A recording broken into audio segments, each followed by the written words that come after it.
People along the edge of the frontier had learned not to speak her name unless they were prepared to feel its weight. They called her the giant Apache woman because they could not imagine a name ordinary enough to hold her.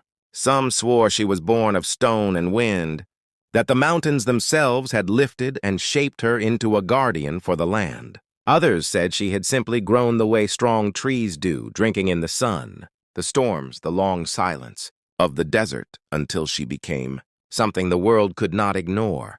Her true name was Tazeen, a name whispered only by those who loved her, meaning strong wind, and it suited both her body and her spirit.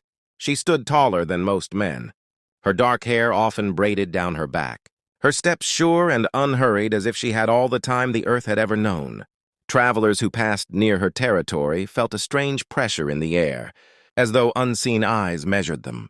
A few foolish men had tried to test her, drawn by pride or the lies they had told themselves in noisy saloons. One had challenged her to a race across the rising mesas and had collapsed long before.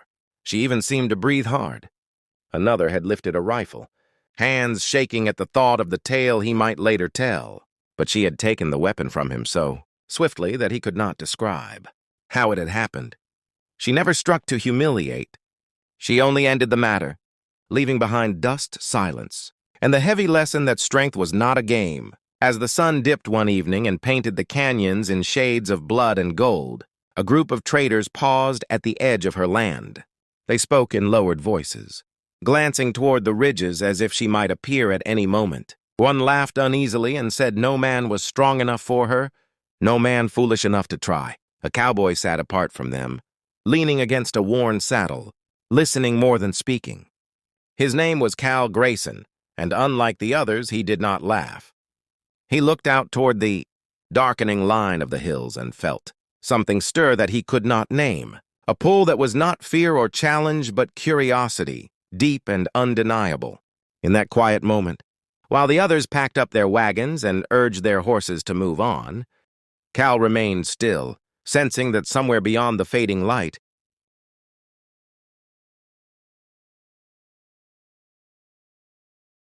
a story had begun that was meant to find him.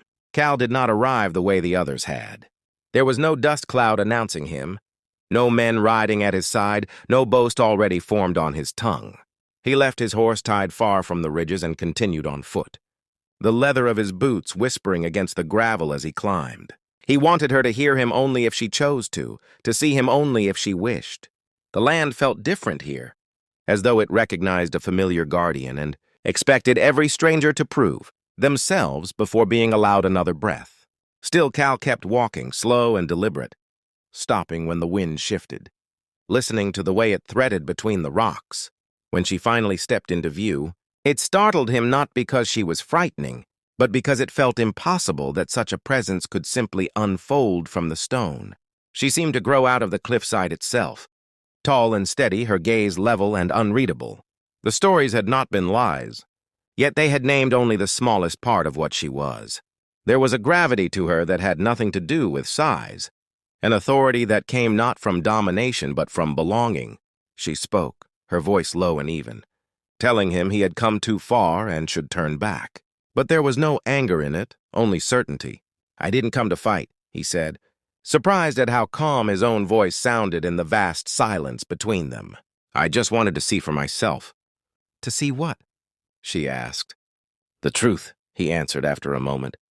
"Not the one men make up when they're afraid."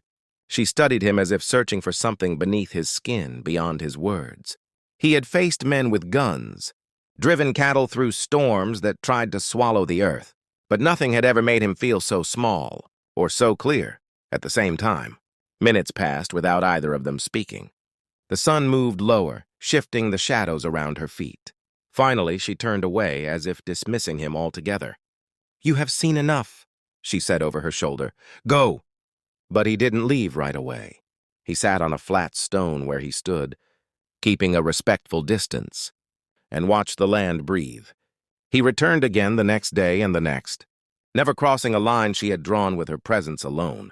He mended a broken snare abandoned by careless hunters, freed a rabbit caught in twisted wire, and left a small bundle of dried meat on a rock, not as an offering, but as a sign that he understood the ways of survival were not his alone to claim.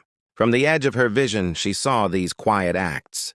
For the first time in years, she did not feel like a challenge had been set before her. There was no contest to win, no strength to prove. There was only time stretching out, and in that stretch of days and silence, a different kind of power began to speak, one neither of them yet dared to name. The change in the air came before the sound of hooves.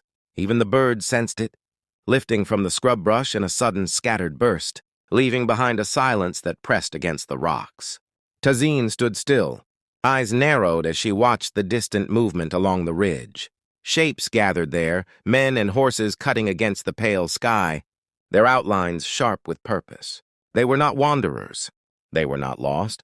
They moved with the intent of claiming something that was never meant for them. Cal saw them too, the stiff posture, the glint of metal catching the sun.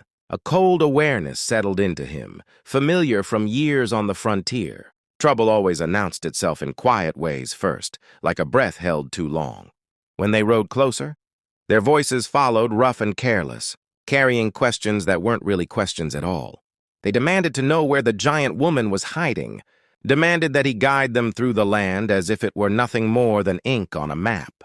"She's not yours to find," Cal said, keeping his hands loose at his sides, careful not to give them reason to reach for their guns. "And this isn't your path either." They laughed at him, at the calm in his voice, at the stubbornness in his eyes. One man stepped forward, testing him, testing the world. And for a moment, Cal thought it might end the way such moments usually did, with raised weapons and spilled blood. But then the ground seemed to shift with a deeper, heavier step than any horse could make. Tazeen emerged from the rocks, not running, not rushing, simply arriving as though she had always been there and the world had only just learned to notice. The men fell silent. Even their horses flinched, unsettled by something they could not understand. She stood beside Cal close enough that he could sense the warmth of her, the steady, quiet strength that had nothing to prove. "You do not own this land," she said, and the words carried far, as if carried by the stone itself. "You will not take what does not belong to you." For a long moment, no one moved. Fear and pride warred in their eyes.